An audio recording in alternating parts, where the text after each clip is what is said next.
ناظرین، کیسے ہیں آپ سب؟ امید ہے آپ سب خیریت سے ہوں گے۔ آج ہم پڑھیں گے سورہ بقرہ کی تفسیر کا 27واں رکوع۔ تو چلیے شروع کرتے ہیں۔ بسم اللہ الرحمن الرحیم۔ قرآن کی آیت ہے یسألونک عن الشہر الحرام قتال فیہ۔ اے محمد صلی اللہ علیہ وسلم، لوگ تم سے عزت والے مہینوں میں لڑائی کرنے کے بارے میں پوچھتے ہیں۔ قل قتال فیہ کبیر، کہہ دیجئے کہ ان مہینوں میں لڑنا بڑا گناہ ہے۔ وصد عن سبیل اللہ وکفر بہ والمسجد الحرام، اور خدا کی راہ سے روکنا اور اس سے کفر کرنا اور مسجد حرام یعنی خانہ کعبہ میں جانے سے روک دینا اور اہل مسجد کو اس سے نکال دینا۔ وَإِخْرَاجُ أَهْلِهِ مِنْهُ أَكْبَرُ عِنْدَ اللَّهِ وَالْفِتْنَةُ أَكْبَرُ مِنَ الْقَتْلِ، اور اہل مسجد کو اس سے نکال دینا جو یہ کفار کرتے ہیں خدا کے نزدیک اس سے بھی زیادہ بڑا گناہ ہے۔ وَالْفِتْنَةُ أَكْبَرُ مِنَ الْقَتْلِ، اور فتنہ انگیزی خون ریزی سے بڑھ کر ہے۔ وَلَا يَزَالُونَ يُقَاتِلُونَكُمْ حَتَّى يَرُدُّونَكُمْ عَنْ دِينِكُمْ إِنِ اسْتَطَاعُوا، اور یہ لوگ ہمیشہ لڑتے رہیں گے یہاں تک کہ اگر مقدور رکھیں تو تم کو تمہارے دین سے پھیر دیں۔ وَمَن يَرْتَدِدْ مِنْكُمْ عَنْ دِينِهِ فَيَمُتْ وَهُوَ كَافِرٌ فَأُولَٰئِكَ حَبِطَتْ أَعْمَالُهُمْ فِي الدُّنْيَا وَالْآخِرَةِ وَأُولَٰئِكَ أَصْحَابُ النَّارِ هُمْ فِيهَا خَالِدُونَ، اور جو کوئی تم میں سے اپنے دین سے پھر کر کافر ہو جائے گا اور کافر ہی مرے گا تو ایسے لوگوں کے اعمال دنیا اور آخرت دونوں میں برباد ہو جائیں گے، اور یہی لوگ دوزخ میں جانے والے ہیں، اس میں ہمیشہ رہیں گے۔ تو یہ جو آیت ہے یسألونک عن الشہر الحرام، یعنی کہ یہ آپ سے پوچھتے ہیں اس میں حرمت یعنی کہ عزت والے مہینوں میں لڑائی کرنے کے بارے میں۔ تو اس میں ایک شان نزول ایک واقعہ ہو گیا تھا کہ حضرت جندب بن عبداللہ سے روایت کیا گیا ہے کہ رسول اللہ صلی اللہ علیہ وسلم نے ایک لشکر بھیجا اور اس پر عبداللہ بن ابن جحش کو امیر بنا دیا۔ ان حضرات کو ابن حضرمی ملا، انہوں نے اس کو قتل کر دیا، اور ان حضرات کو یہ معلوم نہیں تھا کہ یہ دن مبارک رجب کا یا جمادی الاخر کا دن ہے۔ تو مشرکین نے مسلمانوں سے کہا کہ ان لوگوں نے حرمت کے مہینے میں قتل کیا ہے، تو قتل کیا ہے، اور تو اس پر اللہ تعالیٰ نے یہ آیت نازل کی کہ آپ سے حرمت کے مہینے میں قتال کے بارے میں پوچھتے ہیں۔ تو یہ لوگ جو تھے ان کے یہ آیت ان لوگوں کے بارے میں نازل ہوئی تھی، اور یہ 4 مہینوں میں جو ہے قتل کرنا جو ہے گناہ تھا زیادہ، مطلب اس میں لڑائی لڑنا گناہ کا باعث تھا۔ تو حرمت کے مہینے 4 ہیں جو میں نے پچھلی باری تشریح میں آپ کو بتا دیے تھے۔ تو ان 4 مہینوں میں لڑائی لڑنا یا کسی سے جھگڑا کرنا حج کے جو 4 مہینے ہیں ان میں بہت زیادہ گناہ تھا اور اللہ تعالیٰ کی طرف سے ناجائز اور حرام کام تھا، لیکن انہوں نے نادانی میں کر دیا تھا یہ قتل، تو اس لیے ان کو کوئی گناہ نہیں ملا تھا۔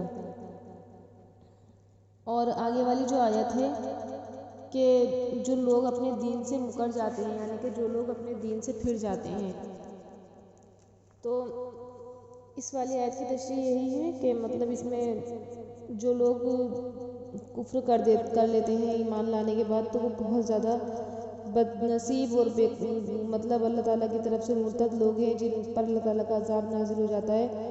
اور یہ لوگ جو ہے کافروں سے بھی بدتر ہیں جو مسلمان ہونے کے بعد کافر ہوں۔ تو اللہ تعالیٰ ہم سب کی ایمان کی حفاظت فرمائے اور ایسے لوگوں کو اللہ تعالیٰ ہدایت عطا فرمائے۔ اور آج کل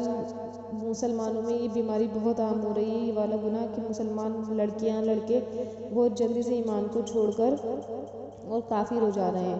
تو ان کے لیے دنیا اور آخرت سب برباد ہو جائے گی، اور یہی لوگ دوزخ میں ہمیشہ رہنے والے ہیں۔ اللہم احفظنا من۔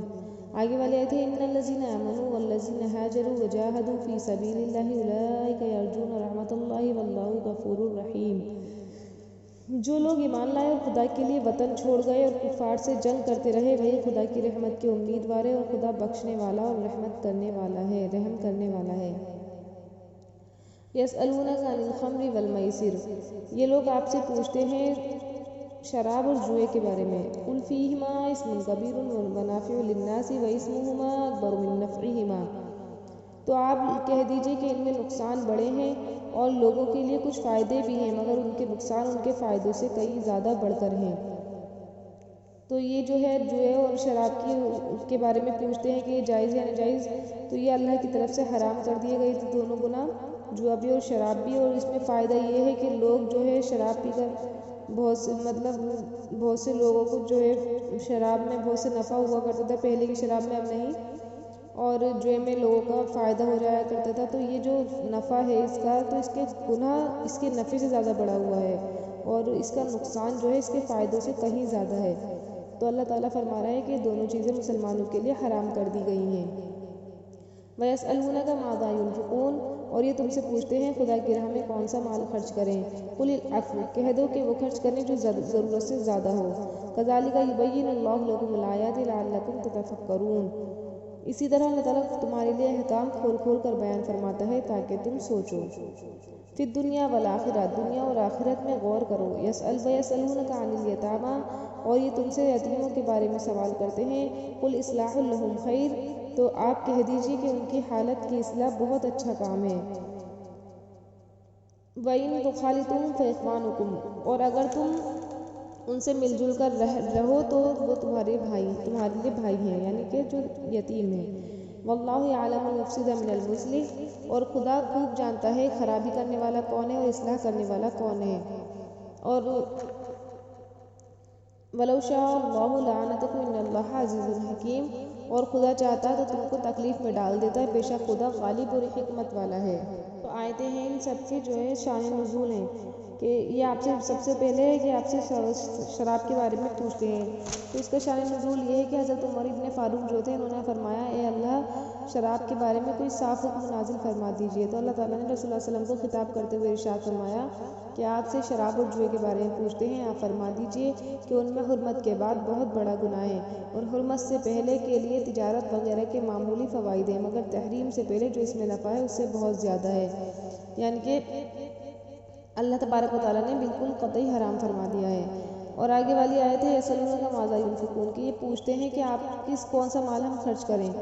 تو اس آیت میں شاید منظور ہے کہ حضرت عبداللہ ابن عباس سے روایت کیا گیا ہے کہ جب فی سبیل اللہ خرچ کرنے کا حکم دیا گیا تو صحابہ کرام کی ایک جماعت آپ صلی اللہ علیہ وسلم کی خدمت میں آئی اور عرض کیا کہ ہمیں معلوم نہیں کس قسم کا ہمارے مالوں میں خرچے کا حکم دیا گیا ہے، تو ہم کیا خرچ کریں، مطلب اپنا مال کس طریقے سے خرچ کریں۔ تو اس پر یہ والی آیت نازل ہوئی کہ جو تمہارے کھانے پینے سے بچ جائے وہ تم خرچ کر دیا کرو،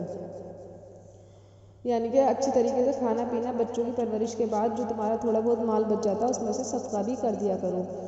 اور آگے والی آیت ہے کہ یتیموں کے ساتھ کھانے پینے کے بارے میں پوچھتے ہیں کہ ان کے ساتھ کھانا جائز ہے یا نہیں، مطلب پہلے جو صحابہ کرام یتیموں کو پرورش کے لیے رکھے ہوئے تھے تو وہ کیا کرتے تھے کہ یتیموں کا کھانا الگ بنوایا کرتے تھے، اور کوئی ایک بچہ ہوتا یا 2 بچے ہوتے تو جو کھانا ان کے لیے بنتا وہ بچ جاتا اور پھر وہ بیکار جاتا، وہ کسی کو صدقہ کرنا بھی یتیم کا مال جائز نہیں ہے، تو اس لیے وہ کسی کو دے بھی نہیں سکتے تھے، تو اس لیے وہ بہت جو ہے ان کا رزق برباد ہوا کرتا تھا۔ تو اس بارے میں اللہ صلی اللہ علیہ وسلم نے سوال کیا کہ ہم یتیموں کے ساتھ کیسے کھائیں، مطلب اپنے ساتھ بنوا لیں ان کا کھانا یا ان کا الگ ہی بنائیں۔ تو اللہ تبارک و تعالیٰ نے نبی کریم صلی اللہ علیہ وسلم کو خطاب کر کے فرمایا کہ آپ سے یتیموں کے ساتھ کھانے پینے اور رہائش میں میل جول رکھنے کے متعلق پوچھتے ہیں، تو آپ کہہ دیجئے کہ ان کے مال کی اصلاح یعنی کہ ان کے مال کی بچت اسی میں ہے کہ وہ تم اپنے ساتھ میں ان کا کھانا بنواؤ اور تم ان کے ساتھ کھاؤ پیو اور رہو، اس میں کوئی گناہ نہیں ہے، وہ تمہارے دینی بھائی ہیں۔ اور جو یتیموں کا مال ضائع کرے گا تو وہ اس کا گناہ اس کے اوپر ہے، یعنی کہ وہ اللہ تعالیٰ سب جانتا ہے۔ آگے والی آیت ہے وَلَا تَنكِحُوا الْمُشْرِكَاتِ حَتَّى يُؤْمِنَّ وَلَأَمَةٌ مُؤْمِنَةٌ خَيْرٌ مِّن مُّشْرِكَةٍ وَلَوْ أَعْجَبَتْكُمْ، اور مومنوں مشرک عورتوں سے جب تک ایمان نہ لائیں نکاح نہ کرنا، کیونکہ مشرک عورت خواہ کتنی ہی اچھی لگے تمہیں اس سے مومن غلام بہتر ہے، لونڈی بہتر ہے۔ وَلَا تُنكِحُوا الْمُشْرِكِينَ حَتَّى يُؤْمِنُوا، اور اسی طرح مشرک مرد جب تک ایمان نہ لائیں مومن عورتوں کو ان سے شادی نہیں کرنی چاہیے۔ وَلَعَبْدٌ مُؤْمِنٌ خَيْرٌ مِّن مُّشْرِكٍ وَلَوْ أَعْجَبَكُمْ، اور مشرک مرد خواہ تم کو کتنا ہی اچھا لگے وہ ایک مسلمان غلام اس سے بہتر ہے۔ أُولَٰئِكَ يَدْعُونَ إِلَى النَّارِ، وہ تم کو بلاتے ہیں دوزخ کی جانب، وَاللَّهُ يَدْعُو إِلَى الْجَنَّةِ وَالْمَغْفِرَةِ بِإِذْنِهِ، اور خدا اپنی مہربانی سے اللہ تبارک و تعالیٰ تمہیں جنت اور بخشش کی طرف بلاتا ہے۔ وَيُبَيِّنُ آيَاتِهِ لِلنَّاسِ لَعَلَّهُمْ يَتَذَكَّرُونَ، اور اپنے حکم لوگوں سے کھول کھول کر بیان کرتا ہے تاکہ نصیحت حاصل کریں۔ اس میں ایک شان نزول ہے کہ مرثد بن ابی مرثد غنوی نامی ایک مسلمان نے اس بات کا ارادہ کیا تھا کہ عناق نامی ایک مشرکہ عورت سے شادی کر لے، تو اللہ تعالیٰ نے اس کو منع فرما دیا کہ مشرک عورتیں جب تک ایمان نہ لائیں ان سے نکاح نہ کرو۔ مسلمان باندی سے شادی کرنا آزاد مشرک عورت سے شادی کرنے سے بہتر ہے، اگرچہ اس کا حسن اور جمال تمہیں پسند ہو۔ اسی طرح مشرک مردوں سے جب تک وہ ایمان نہ لائیں شادی نہ کرو، اور مسلمان غلام سے شادی کرنا آزاد مشرک مرد سے شادی کرنے سے بہتر ہے، اگرچہ اس کی قوت اور طاقت تمہیں اچھی لگے۔ یہ کافر کفر اور دوزخیوں کے کاموں کی طرف بلاتے ہیں، اور اللہ تعالیٰ توحید اور توبہ کی طرف بلاتا ہے، اور ناجائز طریقے پر شادی کرنے سے پرہیز کرو۔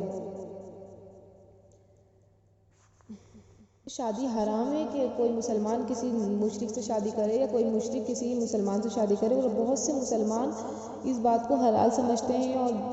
جیسے یہ ہیرو ہیروئن ہوتے ہیں اور ٹی وی کے ایکٹریس ہوتے ہیں، تو یہ لوگ اس بات کو نہیں سمجھتے ہیں کہ ایمان میں جو ہے یہ نکاح حرام ہے، یعنی کہ کسی ہندو کا مسلمان کے ساتھ شادی کرنا اور کسی مسلمان کا کسی ہندو کے ساتھ شادی کرنا۔ تو اللہ تعالیٰ ہم سب کی اس سے حفاظت فرمائے اور ہمارے بچوں کی، ہماری نسلوں کی حفاظت فرمائے۔